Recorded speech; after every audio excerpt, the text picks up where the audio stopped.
Welcome back. Part 1 discussed Vaggie's inner conflict of having been someone with very different values from the one she has now, and someone who did things of which she's no longer proud. This development makes her a strong character in her own right, opposed to just being the girlfriend or the love interest to the main character, though she very much is those things too.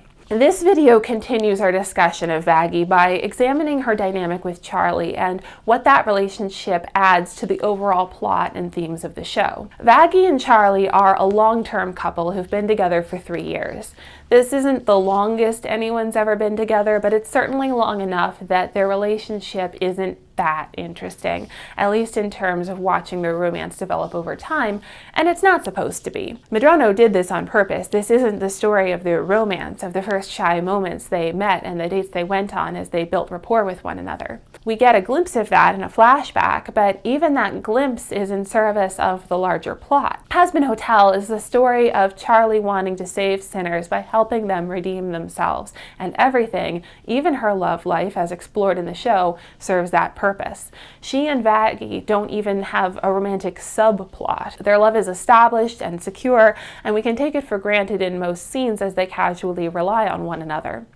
Because this isn't a romance, we can't use the metrics by which we judge a good romance to judge Hazbin Hotel, which in turn frees us to judge it on its own terms. To that end, I've identified 3 main ways Charlie's and Vaggie's relationship furthers the overall plot and storytelling. First, Vaggie balances Charlie. She also balances the rest of the main cast, but more on that in part 3. Charlie's a dreamer with goals that nobody thinks she can achieve. I'm choosing to be here, and I think it's all stupid. We're in hell, toots. That's kind of the end of the road, ain't it? Vaggie supports Charlie's mission not by matching her energy, but by being the down-to-earth counterpart who allows Charlie to do something as daring as invite sinners into her home and try to redeem them. Lucifer was absolutely correct when he warned her, "You see, this is exactly what I'm talking about, Charlie. You build something nice, you invite people in and offer them everything, and they just bring violence and chaos to your doorstep. It doesn't matter how well-intentioned you are, they're always gonna disappoint you." We see this violence over and over again with Serpentious, Mimsy, and Cherry Bomb. If it weren't for people like Vaggie setting rules... Not before we lay some ground rules. No more building weapons. No more plotting against other guests, and you need to get rid of these things. Oh, what did I just say? What did I just say? And keeping everyone safe, the Hazbin would be in chaos. There would be no redemption because there would be no Hazbin. She's also much more assertive than Charlie. I'm sorry, what the fuck was that? Has considerably more street smarts. There is nothing stronger than the trust between comrades in arms. Buckle up, buttercups, because today you boys become men. And isn't intimidated by the very intimidating overlord they have living in the Hazbin with them. Seems like you're having a bit of trouble there, Why are you even here? This is in contrast to how Charlie pussyfoots around giving even the gentlest and most objectively correct feedback. Maybe the tone is a bit off. We want people to want to come here. This makes it look, Bad. Vaggie's willingness to be in conflict with others also includes her approach to social niceties. We see this when they address Angel Dust's proposal. If you're filming a commercial, can I suggest you take better advantage of the talented celebrity you have right here? Angel, you're a porn star. A famous porn star.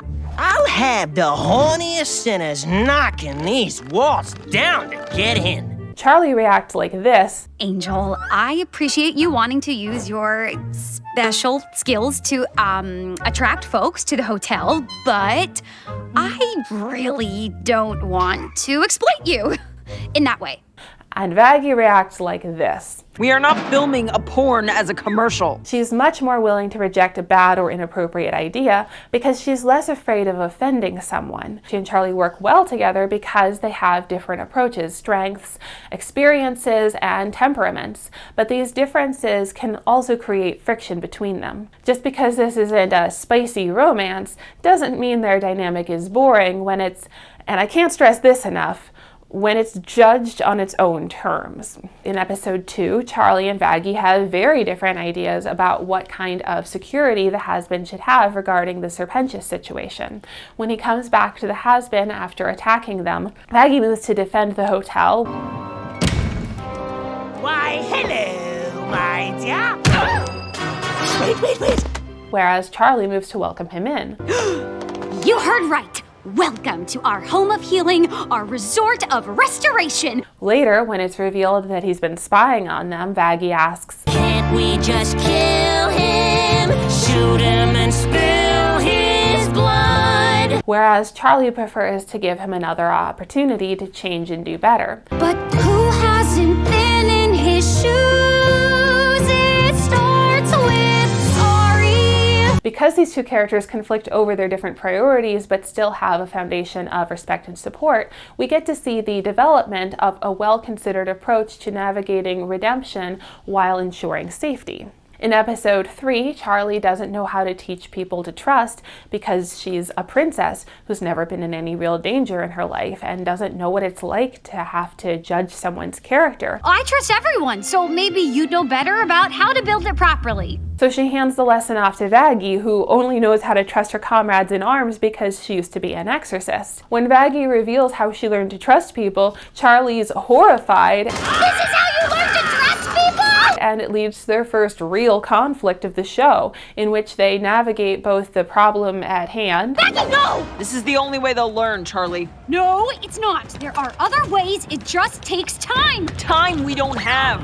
How many exterminations will have gone by before these idiots get their shit together? And the other's emotions. How many times will we have to watch your people be killed before we make headway? Vaggie, I took charge today and it all went sideways. I'm supposed to make your dreams a reality. I'm supposed to protect you. I'm supposed to never fail you. I blame you for this, you crazy bitch! you didn't fail me. Vaggie, you're not. If I can't help you, what's the point of me? Vaggie, don't say that. You do so much. I'm sorry. I'd like to be alone for a minute. Episodes 4 and 5 show Vaggie pushing Charlie to do things that aren't comfortable for her. First, she pushes Charlie to command some more authority to go and talk Angel Dust's boss, Valentino, into giving him some time off work. Maybe you can, I don't know, command a little more authority. Then she encourages Charlie to ask her estranged father for help. Maybe it's time No, to ask don't say it. your dad. Their dynamic might not be spicy, but it does include necessary subtle conflict between these characters by having them challenge what the other's comfortable with, and it provides variety in the narrative and storytelling. The second way Vaggie's character adds depth to Charlie's story is as a case study and template for Charlie's work. In a story about saving and redeeming souls, Vaggie is Charlie's first success. Charlie's the one who took Vaggie in when Adam and Lut threw her out of heaven for sparing the child, and without realizing it at the time, gave her a chance to do better. Though we don't see much of Vaggie's recovery process, we do see the results of her recovery and the shadows of her past traumas that linger. Vaggie comes from a deeply abusive and misogynistic environment in which Adam was verbally abusive and at least sexually coercive. And it's like, do you know who I am? I'm fucking Adam. I'm the original dick. All dicks descend from me. You think you want drummer dick? No way. I'm the dick fucking master. So, anyway, and we fucked and it was awesome.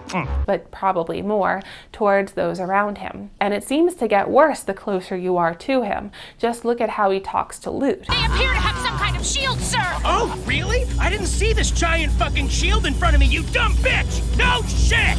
Time in an environment like this does a number on a person. It teaches them coping strategies that aren't good for them or broadly applicable. You! Oh, wait! I can't fight without my minions! Are gonna survive together. And it destroys their self-esteem. This one judges everyone and everything because she hates herself. We still see these little moments of her old ways when she's under stress or put on the spot. Oh, come on. It'll be easy. I'm sure you can handle this. Yeah. Sure. I can handle this. No problem. All right, so we are starting with trust falls. Each of you are going to share something vulnerable with the group about yourself and then fall backwards. yards while the rest of the group catches you. Got it? But 3 years into her recovery living with Charlie, these flare-ups are the exception, not the rule. Generally speaking, Vaggie is fiercely protective of both Charlie and the residents of the Hazbin, supportive, loyal, helpful, and brave. Her time away from her old life is healing her, and she directly attributes this growth to Charlie. In Whatever It Takes, she sings, "When I saw your face, you made me feel like a stranger in a brand new place, and it felt so good to be understood." Later, in More Than Anything Reprised, she sings, "And in the end, if it's only me you see." further drawing the connection between her growth and that of the sinners, whose souls the Hazbin is built to save. Vaggie's fall and recovery also serves a thematic role in the show. Vaggie started as an exorcist angel in Adam's army. Before that, who knows, maybe she was a person who was virtuous and pious or accepted Jesus Christ as her personal Lord and Savior. My wife thinks the exorcists were grown in a lab. However she got there, Vaggie was an exorcist angel who exercised free will in the form of casting her judgment and sparing the unworthy. For that, Lut takes Vaggie's wings and eye, and Adam takes her halo. There's no room for individualism or moral thought among the exorcists, only obedience. After they cast her out, Charlie takes her in. Her philosophy for how to be a person is fundamentally based on the fact that people are moral agents. They have the ability to choose right from wrong, and she believes that they can and will, under the right circumstances, treat each other courteously and make good choices. Angel will make good decisions. Come on, we have to keep watching. Further, she is all about forgiveness under the condition that the change is real. Vaggie's treatment as she moves from heaven to hell draws attention to how these ideologies differ. Adam casts people out, Charlie takes in outcasts. I can hear all their stories, the lost and displaced, and I know that they're more of an acquired taste. But if I open the door and I give them a place at my Hazbin hotel, it'll be a happy day in hell. However, anyone who's seen the show knows that it's not quite that simple. Vaggie's third function as a character in the show is to test Charlie. Charlie has better ideas than Adam, but the reveal that Vaggie's moved from heaven to hell challenges those ideals. She took part in the very thing we've been working so hard to end. And it's not just the, shall we say, professional conflict of interests, it's also the lies. Vaggie's been lying about her past to everyone, even and especially those closest to her, for 3 years. Charlie finds that a lot harder to forgive. Because of the nature of the betrayal, she doesn't quite know how far the lies extend. And now, I don't know whether or not that was just more of the lies. Just as we discussed in part 1 how Vaggie seeks help to work through her rededication to Charlie, Charlie too seeks help to work through her rededication to Vaggie. Rosie is able to help Charlie contain her runaway imagination by identifying Vaggie's motive for lying. It can be difficult to admit to things you're not proud of, especially if those things hurt the ones you love. And helps her see that Vaggie's not lying about everything. The love especially wasn't a lie. Have you ever once doubted that she loves you in return?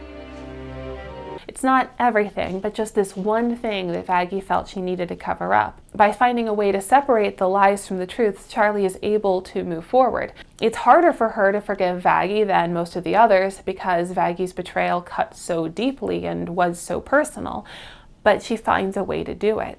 Vaggie is a test of Charlie's commitment to her ideas. Throughout the first season, Vaggie serves an integral function of supporting and elevating the themes of redemption and forgiveness, the stakes and gravity of the plot, and overall development of the world and characters of the show. Though my analyses in these videos typically revolve around characters' relationships with Charlie, since she is the main character and the plot necessarily revolves around her, Vaggie also plays an interesting role with the rest of the ensemble. Join me next week for that discussion in part 3, and make sure you subscribe so you don't miss it.